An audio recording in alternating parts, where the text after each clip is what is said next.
Hi friends, நான் acting driver Iqbal, Coimbatore. இப்போ வரக்கூடிய புது இன்னோவா கிறிஸ்டா BS6 இன்ஜினில் DPF சிஸ்டம் பார்த்துருப்பீங்க. இங்கே சைடில் ஸ்டிக்கர் ஒட்டியிருப்பாங்க. அதில் ப்ளூ ஆயில் டாப் அப் பண்ணுறதுக்கு 2500 கிலோமீட்டரில் வார்னிங் வரும். அந்த வார்னிங் வந்துச்சுன்னா இமீடியட்டாக டாப் அப் பண்ணிடுங்க. அந்த DPF சிஸ்டம் ஃபங்க்ஷன் ஆகும்போது டிரைவரோட வேலை என்ன அப்படிங்கிறது தான் நான் இப்போ மெயினாக உங்களுக்கு சொல்ல போகிறேன். அது ஏன் 2500 கிலோமீட்டரில் இமீடியட்டாக டாப் அப் பண்ணிடுங்கன்னு சொல்கிறேன்னா, நம்ம கஸ்டமர் ஒருத்தர் அதை அசால்ட்டாக விட்டுட்டாரு, அது 0 ஆயிடுச்சு. வண்டி அப்படியே ஸ்ட்ரக்காகி ஓடுது.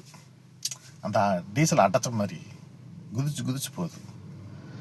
கம்பெனியில் DPF கிளீனிங் சார்ஜ் அப்படின்னு சொல்லி 10,000 பில் போட்டான்.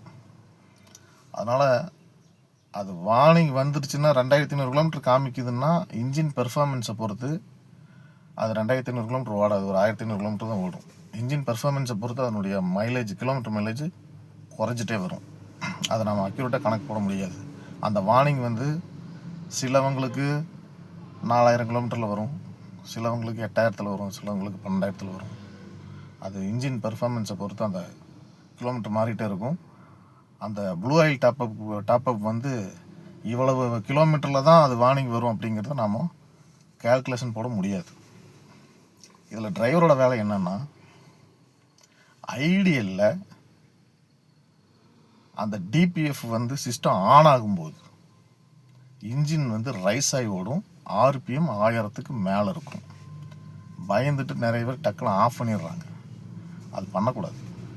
அது கட் ஆஃப் ஆகிற வரைக்கும் இன்ஜின் ஓடிட்டே இருக்கணும். காலையில் வண்டி ஸ்டார்ட் பண்ணுறோம், DPF ஆன் ஆயிடுச்சு, அப்படியே விட்டுருங்க. கட் ஆஃப் ஆகிற வரைக்கும் வண்டி எங்கேயாவது பார்க்கிங்கில் நிறுத்துகிறோம், அப்போ DPF ஆன் ஆகும். இன்ஜின் ஆஃப் பண்ணக்கூடாது, அப்படியே விட்டுறணும். கட் ஆஃப் ஆகிற வரைக்கும் விட்டுருங்க. இதை நம்ம எங்கே ஃபாலோ பண்ண முடியாது அப்படின்னா, சிக்னலில் நிற்கும் போது ஆன் ஆயிடும். ஒன்றுமே பண்ண முடியாது, மூவ் பண்ணி தான் ஆகணும் வண்டியை. கஸ்டமர் போர்ட்டிக்கோல்ட்டு கூப்பிடுவார், நம்ம வண்டியில் ஸ்டார்ட் பண்ணுவோம், ஆன் ஆயிடும். கஸ்டமர் வெயிட் பண்ணிகிட்டு இருப்பார், என்ன பண்ணுறது, மூவ் பண்ணி தான் ஆகணும். வண்டி நம்ம மூவ் பண்ணிட்டோம்னா அது கட் ஆஃப் ஆயிரும். இது எப்படி ஃபங்க்ஷன் ஆகுதுன்னா, நம்ம ரன்னிங்கில் 80 கிலோமீட்டர் ஸ்பீடுக்கு மேலே போகும்போது அதுவே ஆன் ஆகிக்கும், அதுவே ஆஃப் ஆகிக்கும். அது ரன்னிங்கில் நடக்கிறது நம்மளுக்கே தெரியாது. ஆனால் ஐடியலில் டிரைவரோட வேலை எக்காரணத்துக்கு கொண்டும் DPF ஆன் ஆயிடுச்சு அப்படின்னா இன்ஜினை ஆஃப் பண்ணக்கூடாது. Okay, thank you.